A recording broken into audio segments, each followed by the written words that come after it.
It says I'm live now. I'm glad. Hi, everybody. I'm Lexi Blake. I am here tonight to talk to you about the brand new Nook and to answer a bunch of questions. Just wanted to pop in. I'm about a minute early, so I will talk a little bit beforehand because everybody knows that I can talk for a really long time. So some of you probably have already seen Kristen Proby and Julie Kenner's doing this. I'm the last of the night. Don't know why they put me in the last slot. Just so we can get Are we more wondering about that? Yeah, just so we get more money. Well, it's also that I'm the one who's most likely to have like the doors fling open and the dogs to run in and chaos to spread. So I'm here after everybody's had a couple of drinks. So I can see people are already showing up. Hello. This is my lovely assistant, Chloe Vale. Hi, everybody. She is here because I cannot see. I put on contacts so that the glare from my massive eyeglasses wouldn't be too much, but then I can't see anything. And that's a problem, apparently. So I will do the reading. She will do the reading. Yeah. She's kind of like Sigourney Weaver in Galaxy Quest. She asks the computer the questions. Well, except you're asking, don't. She is not about to say she's never seen that film. She's going to get hauled upstairs, I'm telling you. That could be hauled upstairs. My birthday movies. That's right. Okay, so let's get started. You've seen a couple of my fellow 1001 Dark Nights authors, and I've already talked to you about this. We're really, really excited for Barnes & Noble to be partnering with 1001 Dark Nights. We're going to be featured at BNN, and we're talking about the brand new Nook. Now, I've got a long storied history with Barnes & Noble. When I graduated from college, my first job was they used to have BNNs, and then they would have a little software, et cetera, attached to it. Well, because I had a degree in English, so retail was really my only option, I worked at the software, et cetera, here in Arlington. But because we had the Barnes & Noble, and we had the BNN discount because we were a part of Barnes & Noble, yeah, I bought way too many books. I would come home, spend my whole paycheck on books. So the great thing is now, instead of having to carry all those books around, you can carry your whole library in this little tablet. Now I am, this is already prepared, because if we wanted me to unbox it, that would be a comedy show, wouldn't yes, it? It would not go well. Tech is not usually We're going to be lucky if I can open the box. No, tech is not normally your thing. Honestly, I had trouble opening the box. Not that the box is hard to open. I'm just not that good at it. So I have it all set up and I have it ready to go. And it was actually really super easy to set up. It's very pretty. It's nice. It's lightweight. You can put it in your purse. And it's very lightweight. It's been a long time. I usually use an iPad, which you can also use just by downloading the free app. So you can actually go different places. So this is what the screen looks like, and you can see what I've been reading. I have been reading 1001 Dark Nights book, but not mine, Larissa Young, who I love. It's really nice because this is not only just a reader. It's a lot like an iPad in some ways. You can put apps on it.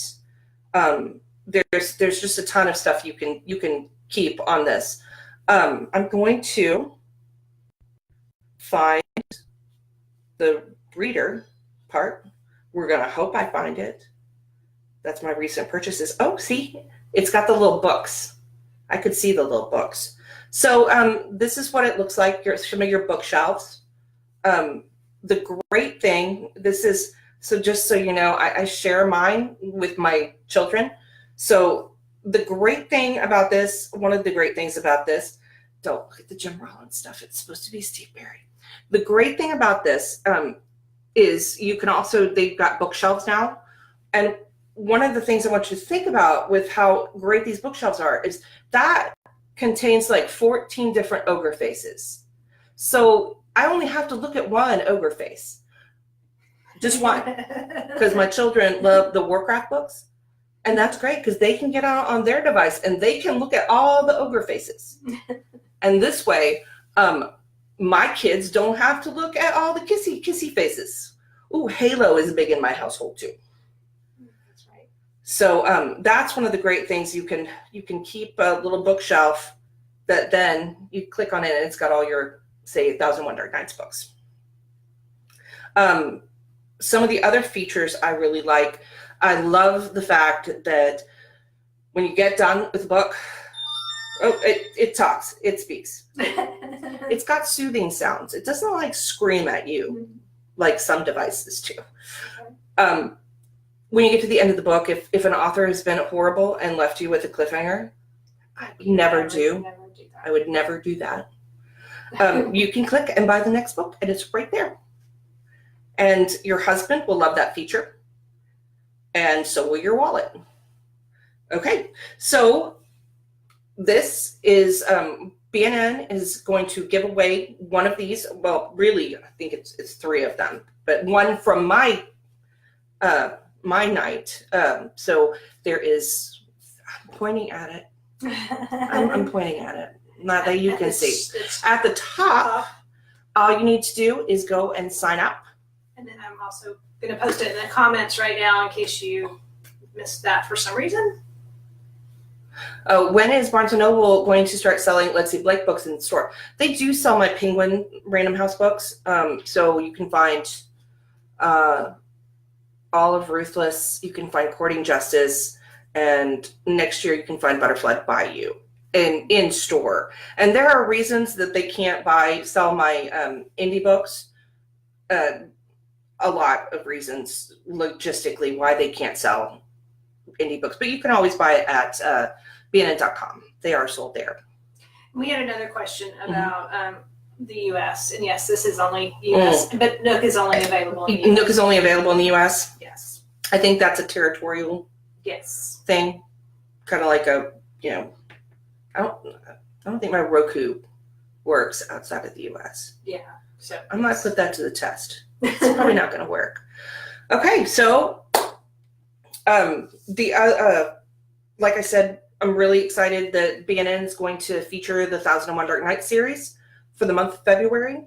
Those of you who don't know what 1001 Dark Nights is, it is the brainchild of Liz Berry and MJ Rose, who basically came up with the idea of how do authors, what discovery is like. Discovery is how do you find new authors? And so it's basically a curated list of authors that all New York Times bestselling authors who they really had read and appreciated. And then that started from a smaller list and became a larger list. And so we bring you standalone novellas except for me. No, they're standalone. No, they're standalones, but are they novellas? Oh, yeah. Is it a novella if it is 70,000 words? Yes. It is for me. 70,000 word novellas, yeah. Because then it's not 140,000 words. That's right.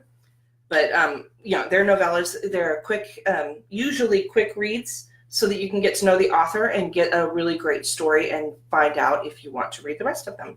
So that is what 1001 Dark Nights is. And if you win this lovely Nook, it will have a nice selection of 1001 Dark Nights books in it. So we are going to take some questions. If anybody has a question, we also asked my reader group, Lexi's Doms and Dolls, earlier today, and they came through with a couple of questions. If anybody wants to join my reader group, it's a very fun place to be. Just do something with her. Just PM me at Chloe She Bell, does it. and I will. Yes, we have to be friends first, and then I will add you. So. Yes. All right. Okay. First question was through Instagram from Sasha Myers, and she wants to know if JT Malone is going to. Is there going to be about a book about JT Malone's friend who went missing, and so a long time ago, this came about in a kind of weird way. The funny thing is, JT Malone actually existed before before I ever came up with the idea for Masters and Mercenaries. JT and Michael Malone came from the second book I ever wrote, a book called Leaving Camelot. No, it is not available. It is under my bed. It is. We had a cover for it at one point. We had a beautiful cover for it. I had written it back in the 1990s. Yes. Dear God.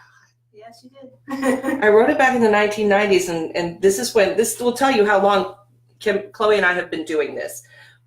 We met in the third grade, not when our kids were in third grade. No. Well, we met when our kids were in first grade, but we really got close in those third grade when we had to cut a bunch of stuff out and like teacher assistant stuff and like pay teachers more, please. So they don't have to count on us. Yes. Because sometimes we did that stuff with wine in us. We did. There was a whole carnival once. It was actually pretty awesome. Yeah. I think it was. Yeah. There might have been martinis involved. Whole picture. So I wrote this book, and JT and Michael were supposed to be actually the secondary characters of the book, and Dana was actually the heroine. Well, I decided, certainly I can rewrite that book and make it work. She spent some time on it. No, some things you can't undo.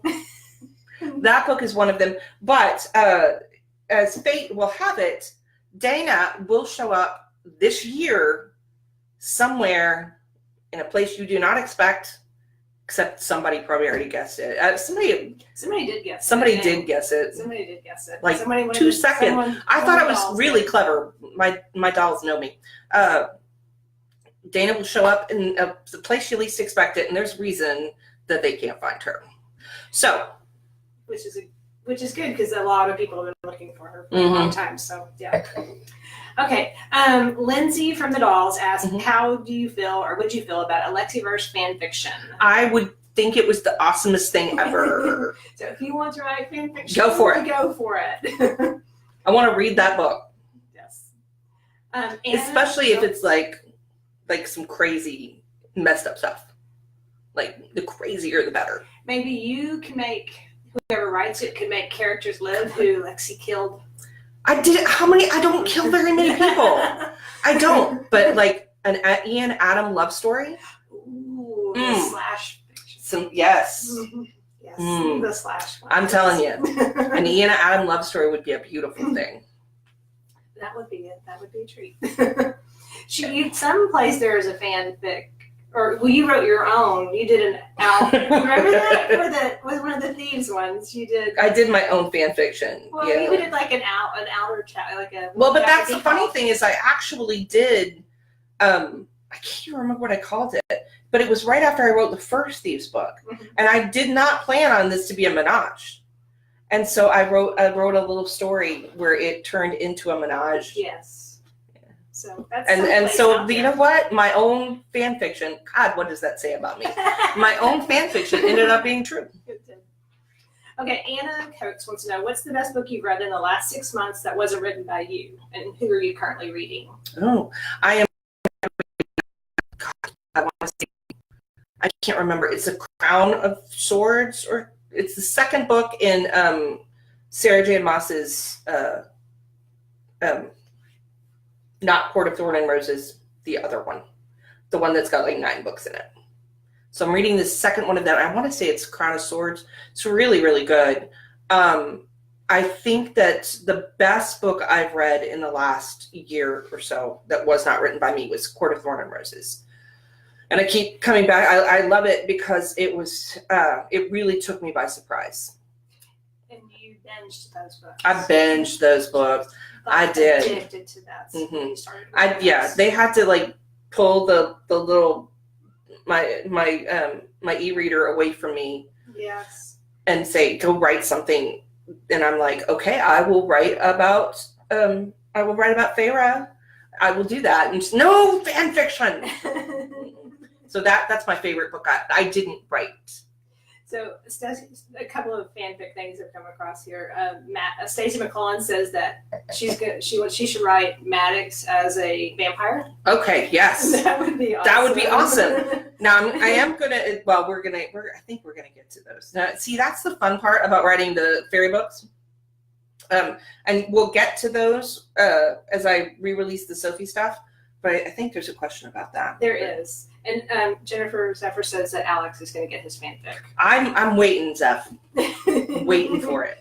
Okay, we're going to skip this one. We'll skip around for just a minute. And then where was the question? Who is your favorite fairy character from your first 3 books and why?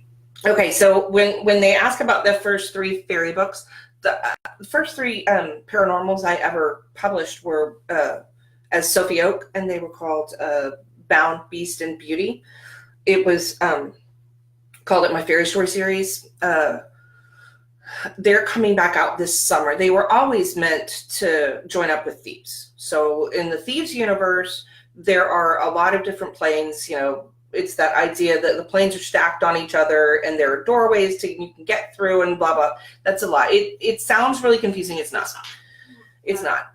So the Earth plane in my world is actually a very isolated plane. There aren't a lot of ways into or out of it. So it was supposed to be connected.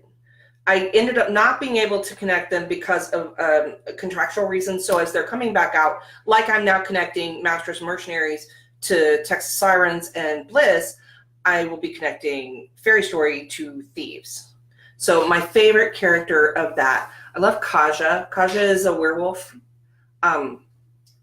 Kaja is very, I don't know. I love Kaja and Dante. It's probably my favorite story. Probably one of my favorite books I've ever written, because it was like Dante was just this playboy, and you get to watch him like really come into his own and find. I mean, he was on the vampire, because he's a vampire, but he's a vampire unlike anything you know from Earth, because there's a vampire plane where vampires were the evolutionary winners. And so he was the vampire bachelor. Of the Bachelor, there was a game show at the beginning, and he was he was a vampire bachelor. It did not go well. But one of the fun things is you can run into other you can be on other planes as yourself, but a different version. So we get to see what some of these characters look like as vampires or as high fae, or that's really funny. And I think my other favorite character was Duffy, but we won't talk about that. That's right. Okay, so being in press had a question. Mm-hmm. Do you have a favorite book you've written? And that one's hard, isn't it? They're all my children. No, I have sentimental favorites. I love them all for different reasons. I have ones that I think are probably more I love the plot, or I love the characters, but I always have to go back to Steal the Light, because I would not be sitting here without Steal the Light. So I would definitely have to say it's my favorite for a lot of really sentimental reasons. It did get everything started Mm-hmm. again. Okay, so let's go back up a little bit. So we've got some questions about the Masters and Mercenaries, the kids, and if they're ever going to get books, and then also about Bliss and Texas Siren. Do you think you'll ever write? Who said the kids even survived? No, of course. I mean, how can I not? I have already written a little. I wrote a little baby teaser of what Kenzie and Kala end up. Kenzie and Kala are Taggart, or Ian Taggart's twin girls. He's also got a son named Seth and a player to be named later. Because I don't know what we're gonna name that kid. I'm running out of names, man. Yeah, this next one's gonna be like Horace. No offense to the horses of the world. So absolutely, but we're actually going to do this in stages. So the first, what I like to call iteration, except that that's like a really Michael Crichton word. I know, because it was in like Jurassic Park, the book. The first cycle, I guess would be good, was the first 15 main storylines. Then we've got the spinoff, which is still definitely in this time period. Then when I get to the end of The Forgotten, which is the Lost Boys, we're going to jump forward about 7 or 8 years so that we can get some of those younger characters in. I don't really like to write men in their early 20s because I live with one. Yeah. They gotta know how to. I often ask him if he's like going to a Civil War, like what do they call that? Grooming, reenactment, or if he's joined Mumford and Sons. But I was recently told Mumford and Sons got really, really clean shaven, so I can't use that anymore. So there's a reason, and I'm really hoping as my son grows up, I don't get to be like, oh, I can't write 30-year-old men because my son's 30 years old and he does not need to be doing that. So I'm hoping that does not happen. So we're going to age some of the younger characters and bring them up. And so the characters, like, I think that the first book's going to be Hutch's book. Hutch, Michael, JT, Boomer. I never thought I would write a book about Boomer. Boomer was just supposed to be like, but Boomer's he's got to fall in love with someone who can feed him. And then when we're done with that, we're going to seriously jump forward in time and deal with the kids. Now, my characters procreate like rabbits. There are already 500 kids to deal with, so we'll have a lot of that. But for anybody who wants well, no, I shouldn't say that because it's not available anymore. I wrote a little story called Countdown for a charity anthology, and I'm going to try to get that, put the short stories together and get that back out. We have a question here that I thought was a good one. I've lost it now, but Christine asked, what character have you written that is most like you? No. And they all have a little. They all have a little bit of me in there. I think, the one that's obviously closest is Serena. But I like to think that if I want to be, Serena is super easy. Do I dance around? Yes, I do. Did I at one point in time have menage Barbies? I did. Have I ever acted out a scene fully clothed with my assistant? Yeah, we did. Where my husband walked in, yeah, that really happened. Took one look at us in a compromising position, stared at us for a minute, and then said, I thought that would be sexier, walked back out and shut the door. Yes, that has happened to me. A lot of what happened to Serena happened to me. But then, I write a lot. Like, I pretty much like to say I kind of bleed on the page because it's how I work through anything I'm going through. So, if you've read my books, you probably know a lot about me. So there's Serena. I want to be like Charlotte because Charlotte's pretty badass. I really want to be Zoe. There's a lot of me, and then there's a lot of my husband in every male, except he would claim a couple of them are not anything like him, but it's not true. So, okay, we've got a couple of fun questions. Okay. So the first one is from Pam in the Dolls, and she wants to know, what is something you're good at that not many people know about? And then there's a part 2 that murder. Well, let's do that. Murder. I'm an excellent assassin. I probably shouldn't have said that. You shouldn't have said that, because that comes into our second question, which I'll let you answer this one, and I'm going to ask you. Okay. No, the reality is something that you might not know. I'm an excellent when I write. I started out in theater. I acted for a good portion of my far gone youth. I was really good with accents. So, but what I really like about accents is it's not just about an accent, it's about the way a person really talks.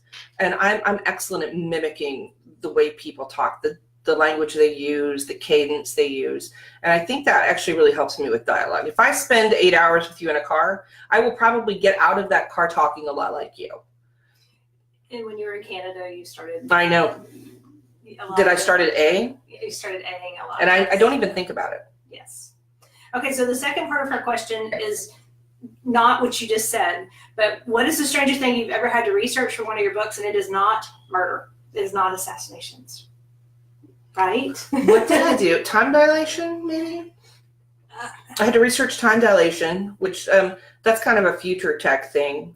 I asked Chloe to do a lot of research. Yes, I had to do. She's on a couple of watch lists. A pipe bomb. She's on a couple of watch. She went down a rabbit hole. And it didn't go. It did not go well. Like seriously, Yeah. we're happy she does not get a pat down when we go to TSA. I found real people who make pipe bombs. Yeah. So. I know a lot about. I know just enough to be dangerous about a lot of subjects. If you ever need medical advice, she can answer your I question. She can tell you. She can tell you what's wrong with you before you go to the doctor. Oh no, it's probably terminal. Yeah, and that's what I always think before I go in. And then I'm like, but I'm also a hypochondriac. I'm a hypochondriac, but I also don't like doctors. So I do a lot of suffering in silence. Not that silent. Not so silent. Not that silent. A lot of self-diagnosing. Elizabeth from the Dolls asked, if you were given the option to make a movie, which series would it be? Oh, I think Thieves would be the obvious one. The problem with Eminem would be they follow couples, and so you would have to it would be weird to play that out. Thieves would be easy to do because you've got the same characters throughout. Right. And also I just think it would be cool. And we could cast Roman, her dog, as Neil, because he really looks like Neil, the werewolf. Except he doesn't obey anything because he's a husky and he's hard-headed, and so he wouldn't. But he loves watching Game of Thrones, but only when the dire wolves are on. That's right. Okay, let's see, next question. Would you ever do a Bliss cookbook novella set? As a matter of fact, yeah, that we might have some news about that coming up. That's right. Cherie Clark asked, "What is your favorite planner brand?" Oh, you like your Erin. I love Erin Condren, and actually, I have it in here. It's in the other office, or I would show you. I love Erin Condren, and I love stickers, and I love putting stickers on it and making it all pretty, and then it makes me think that I have a social life, which I don't. You do. Okay, so Catherine asks, Oscar from the Dolls, what makes you decide which characters need to die? Okay, I don't kill that many characters. Most of them are bad guys. The bad guys have to die, except for Levi Green, who I need to keep around for a while. So whenever you ask, why can't she kill Levi Green? It's because he's not scheduled yet. It's not his time. I think most of the characters I've ever killed, they had the storyline really tells you who needs to live and who needs to die. Especially in a series, it's easier in Masters and Mercenaries. I mean, even in a gunfight, you're probably not going to lose a lot of people. Like I said, you lose some bad guys, but in a series like Thieves or Fairy Story, where the stakes are so high, you've got a war going on, you're going to lose people.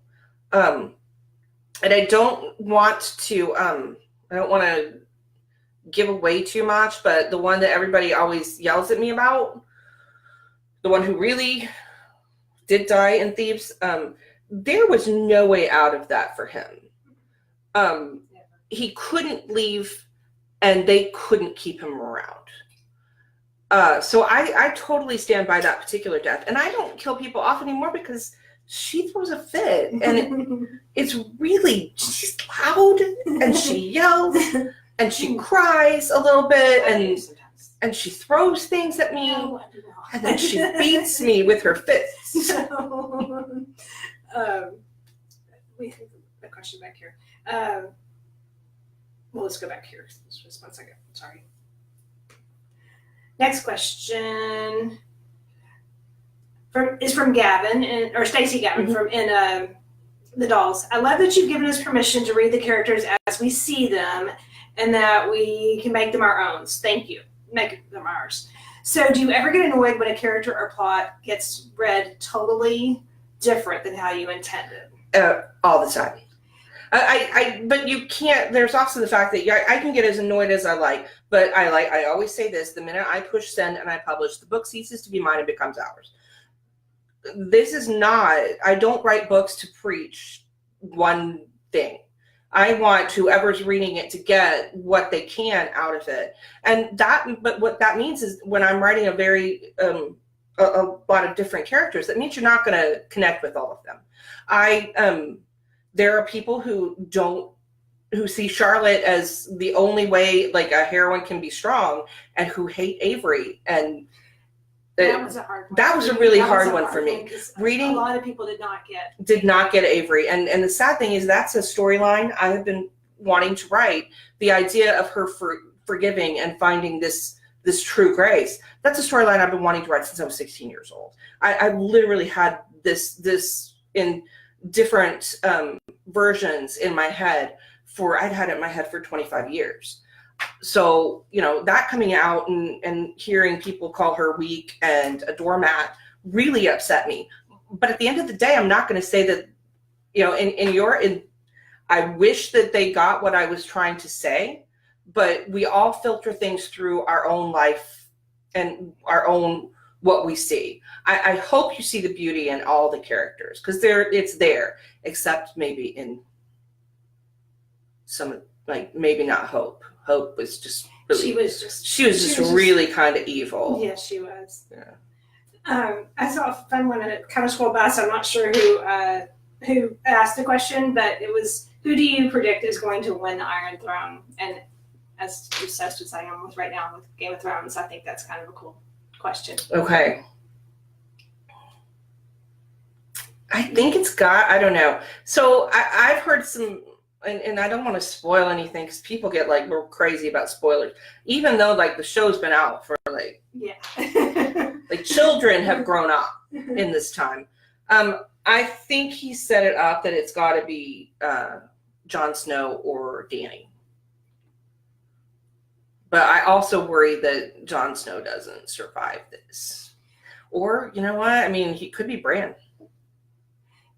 And I'm behind, but is the one who was the Robert's real son still around? Or, no, you probably won't answer that. I'm not going to answer. She likes spoilers. I do like spoilers. I'm so behind on it, though, but it's, okay. And it's warm in here. It is warm in here. I think we got one more question from the dolls. How do you keep the overarching plot of Masters and Mercenaries so fresh and lively? That was one of your methods of not becoming redundant in your stories. First of all, thank you very much. Yes. That is very kind of you.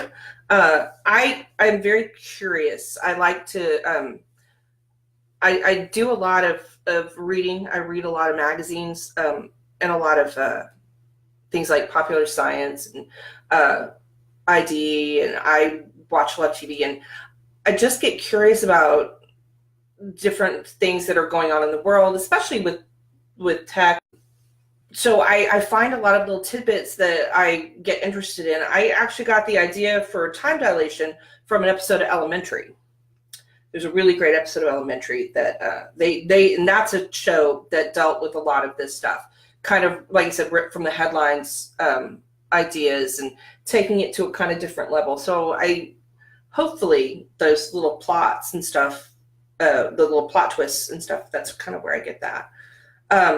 And I also I don't like writing the same character twice. I know I've got some archetypes who show up time and time again, but hopefully I am writing them in a little bit of a different way. I know emotionally I often will get stuck in a couple of books where I'm writing kind of this where I am personally. Now, the great news about that is I've usually got a New York book peppered in there, so they don't come out just one after another. So, that New York book's a year out. So I don't want to do that back to back. But we had another question that scrolled by, and I apologize, I didn't see who answered it, but they were asking if there's going to be a third Courting Justice book. Eventually, the publisher actually didn't pick up. They wanted the Butterfly Bayou series, and they were really, really gotten behind Butterfly Bayou. But so I'll be putting out Noah and Margarita on my own. And then another question that you can kind of go back to was, do you ever write an Ian backstory, which you kind of have done if you haven't? So if anybody hasn't read my newsletter, I've got a story called Paradise City, which is how Ian met Charlotte. And I will actually be putting that all together, maybe adding on a little bit to it. So later on in the year, we're going to put out a thing we call Scenes from Sanctum. Although I don't know if we need to call it that because I don't know how much of it's set in Sanctum. But it's going to be it's going to have a past component, which is Paradise City, the now component, which is Sweet Child of Mine, and then the future component, which is Countdown, and its counterpart called 0 Hour, which is what Kala was doing while Kenzie was playing around with Ben. So. I'm sorry, Candy. Yes. Can I please have a character at some time named Candy that's not a hooker or a stripper? I might have. You might have done. Sorry, Candy. Maybe Hutch's heroine needs to be named Candy. Oh, that would be perfect. That would actually be kind of cute. That would be really cute. Because Hutch likes candy. Because he needs Candyman. Mm-hmm. Someone also asked about At the Pleasure of the President if it was where we were in the process on that one. Yeah, I'm writing it right now. I don't usually like to. We're trying to get this one out pretty fast. We've got a great plot. I feel really good about it. Normally, this would be. We usually work way ahead, but getting two authors together in a time where we could do this and not have it be 2 years from now, this is our time. So it'll be out April 9th. It looks like I'm sure there's more. I'm going to scroll up for just a second and see if we've missed. And we've also got about 4 minutes. Yeah, I'm sure I've missed some. I apologize, but someone will go back in. And Judy, go, Chloe. Do you know how beautiful those deaths would have been? All the characters she saved, those deaths would have been glorious, beautiful, like sobbing, beautiful things. Yeah, it would have. No. Casey's death was going to be beautiful. No. He was going to set off a whole row of dominoes. He already died once. He shouldn't have to die again. He died in a skateboarding accident. I was gonna have him die in a really glorious ball of beautiful words. Yes. No, he already died. He's already done he's already sacrificed. That's a for spoiler. The series. That's a spoiler. Casey lives. But oh yeah, I thought you meant that he was dead when he was a vampire. So oh no, I think they all get that. Judy says, you make us cry enough already, and that you don't have to kill anybody else, right, Judy? So, like I said, I'm sure there's questions up here that we've missed, and I will go through and try to answer them, but we are running out of time, so I'm going to remind you again, don't forget to sign up for the chance to win a lovely brand new Nook Tablet 7. Very pretty. Filled with lots and lots of great books. Thank you all for coming, and I hope to talk to you soon. Bye. Y'all have a good night.